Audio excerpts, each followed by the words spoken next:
मोहम्मद नबी मुंहिंजो आहे मोहम्मद तुम्हारो आया उमती हुनजो ताबे तूं कंदो आहे दीन मुंहिंजो इस्लाम सगोरो मोमिन रख तूं मन में इहो अक़ीदो समाजा ॾींहुं मलकनि खे जल्द जवाबु इहो पढ़ी कलमा 5 से 11 यादि रखो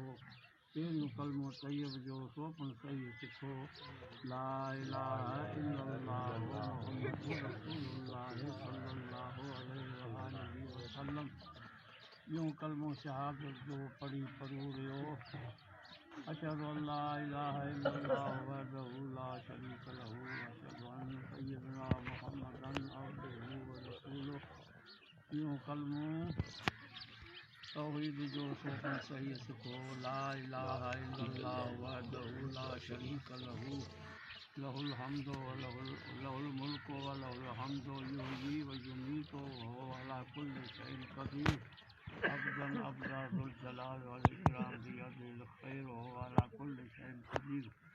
चौथों कलमो तंजीर जो पढ़ी परूरियो सुब्हानल्लाह वल्हम्दुलिल्लाह वला इलाहा इल्लल्लाह वल्लाहु अकबर वला हौल वला कुव्वत इल्ला बिल्लाहिल अलिय्यिल अज़ीम पंजों कलमो रद कुफ्र जो पढ़ी परूरियो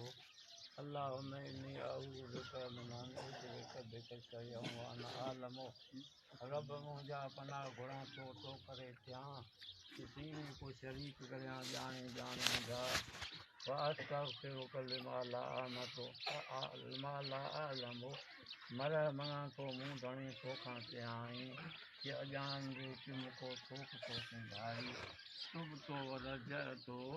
तोबे चिम साहिब किस मोत सोॾां कना कहीं कयुम जे ॾाका ॾोह भुला कुल तो वफ़ाल तो तोणे कयुम जिसे तोणे साण वजूद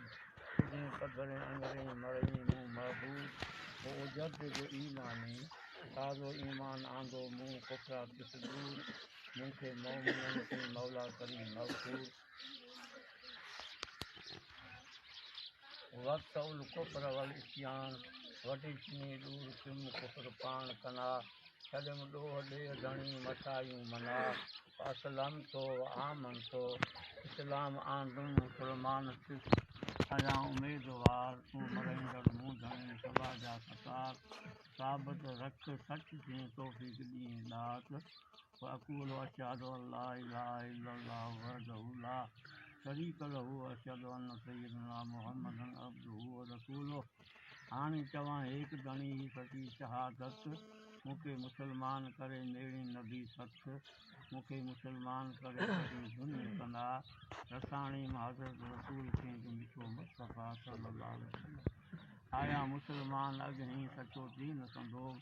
कंदी शाहिदी मोमिनी कलमो पाक पढ़ियो ला इलाहा इल्लल्लाह मुहम्मदुर रसूलुल्लाह